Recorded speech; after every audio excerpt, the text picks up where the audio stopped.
কিছু কিছু চরিত্র তো মানুষ ছাড়া অনেক কিছু থাকে আমার মনে হয়। সুপারন্যাচারাল ক্যারেক্টার্সে আমি বিলিভ করি, ছোটবেলা থেকে বিলিভ করি, মজার মনে করে বিলিভ করি, ভয় পাই না। আমি সব টাইপের ছবি দেখতে পছন্দ করি, মজা, ইমোশনস সব কিছুই আছে আমার চোখে। সবাই সেরা।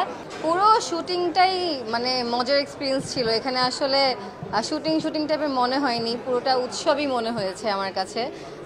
সবাই খুব মিলেমিশে কাজ করেছি এবং যখন একটা ভালো টিম থাকে আসলে ছবিটা না মানে শুটিংটা অটোমেটিক্যালি খুবই মজার হয়ে যায় এবং তখন মনে হয় না যে কাজ করছি, মনে হচ্ছিল যে সেলিব্রেট করছি। সুপারন্যাচারাল ক্যারেক্টার্সে আমি বিলিভ করি, ছোটবেলা থেকে আছে না যে অনেক কিছু পড়ে বড় হয়েছি, দেখে বড় হয়েছি। সো স্টোরিজ তো আমি যেহেতু এর আগেও হররের কাজ করেছি অ্যান্ড ইট ওয়ার্কড, মশারি। সো কিছু কিছু চরিত্র তো মানুষ ছাড়া অনেক কিছু থাকে আমার মনে হয়। সো বিলিভ করি, মজার মনে করে বিলিভ করি, ভয় পাই না। আমি সব টাইপের ছবি দেখতে পছন্দ করি এবং আমার মনে হয় যে মুডের উপর ডিপেন্ড করে সিনেমা দেখার ইচ্ছা হয়, ডিফারেন্ট ডিফারেন্ট জনরার। সো এটাও একটা বিষয় যে উৎসব যেই জনরার সিনেমা, এই টাইপের সিনেমা অনেক বছর আমরা দেখতে পাই না। সো সব জনরার সিনেমা ইম্পর্ট্যান্ট। রোজা ঈদে আমরা দেখেছি যে সিনেমার সুদিন ফিরেছে, ভালো ভালো সিনেমা আসছে, কোয়ালিটিফুল সিনেমা আসছে, দর্শক হলে যে সিনেমা দেখতে পাচ্ছে।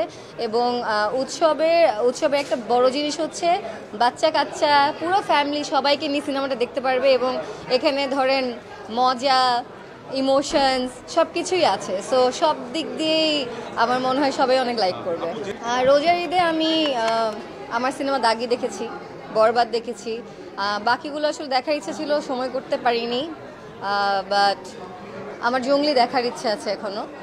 আমার ভালো লেগেছে সব সিনেমা, ডিফারেন্ট ডিফারেন্ট জনরার। So I really liked it. And সবচেয়ে ভালো লেগেছে হচ্ছে সব সিনেমা দেখেই অডিয়েন্স চিয়ার করছিল, পছন্দ করেছে, হলটা জমজমাট ছিল।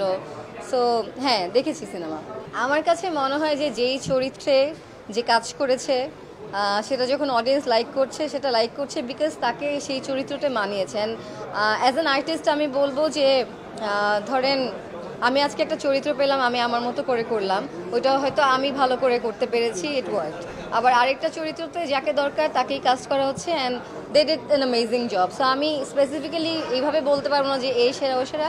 আমার চোখে সবাই সেরা, যে যে যার কাজটা ঠিকমতো করেছে অ্যান্ড ইট ওয়ার্ক, সবাইকেই ভালো লাগে।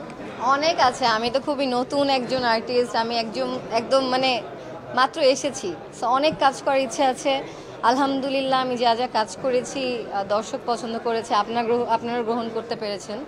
সো অনেক অনেক বাকি আছে। ইনশাল্লাহ যদি সুযোগ হয় তাহলে অনেক অনেক